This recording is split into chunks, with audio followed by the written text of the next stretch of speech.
Hello বন্ধুরা, কেমন আছো তোমরা সবাই? চলে এসেছি আরেকটি নতুন ভিডিও নিয়ে, নতুন একটা রেসিপি নিয়ে।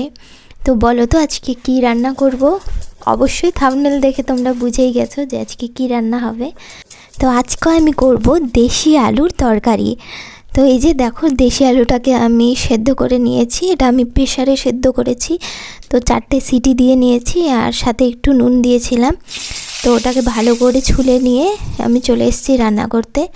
এই যে আমি তেল দিয়ে দিয়েছি আর তেলে আমি দিয়েছি তেজপাতা, শুকনো লঙ্কা আর জিরে। তোমরা চাইলে এতে গোটা গরম মশলা মানে দারচিনি, এলাচও দিতে পারো, এতে সুন্দর একটা ঘ্রাণ বেরোয়।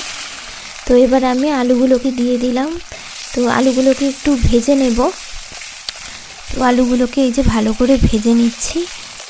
এবার আমি এখানে দিয়ে দেব পরিমাণ মতো হলুদ, আর দিয়ে দিচ্ছি স্বাদ মতো নুন, আর দিয়ে দেব যে ভিডিওর প্রথমে যে তোমরা দেখলে আমি কিছু বাটা করছিলাম। তো ফার্স্টে আরও দিয়ে দিচ্ছি লঙ্কার গুঁড়ো, আর তারপরে আমি দিয়ে দেব সেই বাটাটা। সেটা আমি বাটা করছিলাম জিরে আর আদা। তো এখন এটাকে ভালো করে একসঙ্গে মিলিয়ে আমি দিয়ে দিচ্ছি সে আলুর মধ্যে। আর এখন এগুলোকে আমি মিক্স করে ভালো করে কষিয়ে নেব আলুটাকে। তো কষানোটা যত ভালো হবে এই তরকারির টেস্টটাও অত বেশি ভালো আসবে।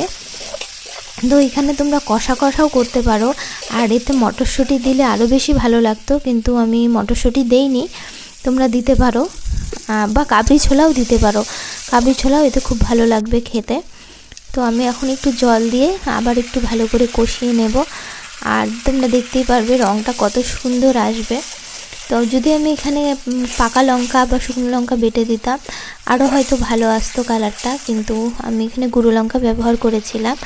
আর এই লঙ্কার গুঁড়োটা ঝাল, তো কালার একটু কমই আসে, কিন্তু খুব ঝাল আছে এই লঙ্কার গুঁড়োতে।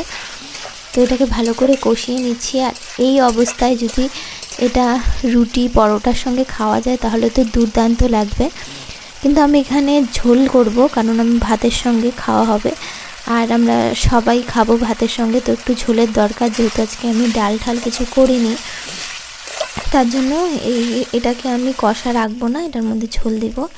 তো দেখো কালারটা কত সুন্দর এসেছে। তো এখানে আমি ঝোল দিয়ে দিলাম। এবার ঝোলটাকে ফুটতে দেব। আর ঝোলটা ফুটতে থাকুক, এদিকে আমি কিছু দারচিনি বেটে নেব। দারচিনি বেটে দিলে খুব সুন্দর একটা গন্ধ বেরোয়, তাই আমি এখানে দারচিনিটাকে ভালো করে বেটে নিলাম। আর সাথে গরম মশলাও দিচ্ছি, কারণ শুধু দারচিনি দিলে হবে না, এখানে সব কিছু দিলে আরও সুন্দর গন্ধ আসবে এই গরম মশলাটায়। যেমন গোলমরিচ, লং, এলাচ, দারচিনিও আছে। তো সেটাই আমি এখন একসঙ্গে মিক্স করে নিলাম। আর এদিকে ঝোল ভালো করে ফুটে উঠেছে।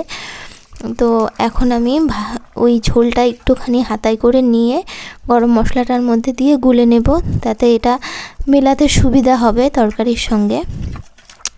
তো বন্ধুরা, তোমরা আমার ভিডিও দেখছো, তো কেমন লাগছে সেটা আমাকে জানিও। আর কি টাইপের ভিডিও বানাবো সেটাও আমাকে বলো। তো আমি চেষ্টা করব তোমাদের পছন্দ অনুযায়ী ভিডিও বানানোর। আর আমাকে প্লিজ সাপোর্ট করো। আর তোমরা আমাকে সাপোর্ট করছো, আমি আমার ভিউজ দেখে বুঝতে পারছি। তো দেখা হবে আরও কোনো নতুন ভিডিওতে। ততক্ষণে বাই বাই, থ্যাংক ইউ।